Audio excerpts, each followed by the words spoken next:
जयंतो घोषाल, ममता बनर्जी का polling booth पर जाकर बैठ जाना, यह क्या संकेत देता है?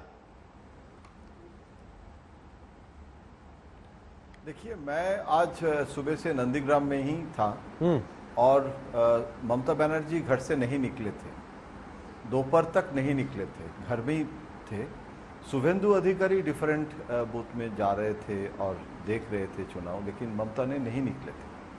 लेकिन जब खबर आई कि ऐसे कुछ हो रहा है, जो ममता बनर्जी को लगा कि वहाँ जाके देखना चाहिए as a candidate, she has every right to go, तो उन्होंने गए थे। लेकिन ये जो जाने से वहाँ एक्चुअली किसने किया है, क्या मतलब तृणमूल के खिलाफ है या तृणमूल का स्ट्रैटेजी है, ये तो देखिए, ये जांच होगा तो पता चलेगा। लेकिन ममता बनर्जी जो किए हैं वहाँ जाके, उसमें कोई इलीगल एक्ट नहीं है।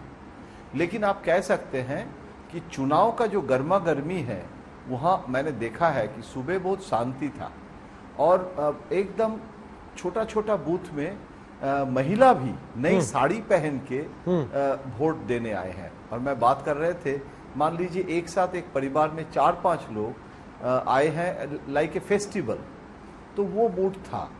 बाद में शुभेंदु जी ने भी जो बोले हैं, बांग्लादेशी, पाकिस्तानी, जैसे आप चर्चा कर रहे हैं, मैं आपके साथ सहमत व्यक्त कर रहा हूं कि ये एक्चुअली ध्रुवीकरण की जो राजनीति है दोनों तरफ से हो रहा है। क्योंकि बेगम ममता बोलने से आप क्या बोलना चाहते हैं, उसमें कॉनोटेशन एंड डिनोटेशन क्या है, आपको तो सब लोग समझ रहे हैं। ममता बनर्जी के बूथ पर जाके बैठने का मतलब क्या ये लगता है कि दीदी डर गई, जैसा बीजेपी दावा कर रही है?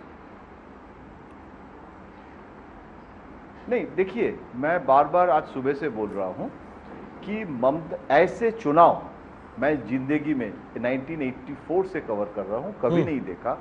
ममता बनर्जी चुनाव लड़ रहे हैं, यहां तो चर्चा होना चाहिए था किसने मार्जिन से जीतेंगे।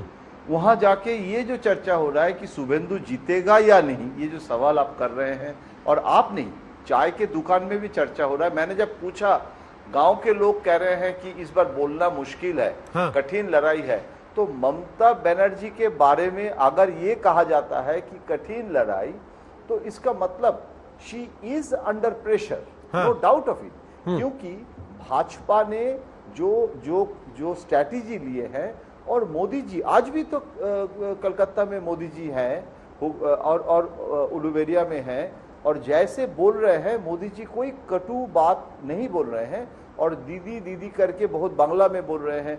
तो ये जो पूरा स्ट्रैटेजी है ना, जैसे अभी कैलाश जी हिंदू मुस्लिम का इशू में बार बार जिक्र करते हैं, और ममता जी ने ये जो गत्र बोलने का जो राजनीति, ये भी तो कभी नहीं बोले थे ना। अभी करने का जरूरत क्या हो रहा है? क्योंकि देखिए, ये रॉकेट साइंस नहीं है। मैं बहुत संक्षेप में बता देता हूं। वहां नंदीग्राम पार्ट 1 पार्ट 2 जो है, हिंदू और मुस्लिम दोनों में डिवीजन है। तो मुस्लिम वोट बीजेपी को मिलेगा नहीं। शुभेंदु चाहता है हिंदू वोट टोटल कंसोलिडेट करे, ममता वो हिंदू वोट का शेयर लेना चाहते हैं। अगर वो उसका शेयर मिल जाए तो शुभेंदु हार जाएगा, अगर नहीं मिलेगा और हिंदू वोट पूरा बीजेपी में जाएगा तो शुभेंदु जीतेगा।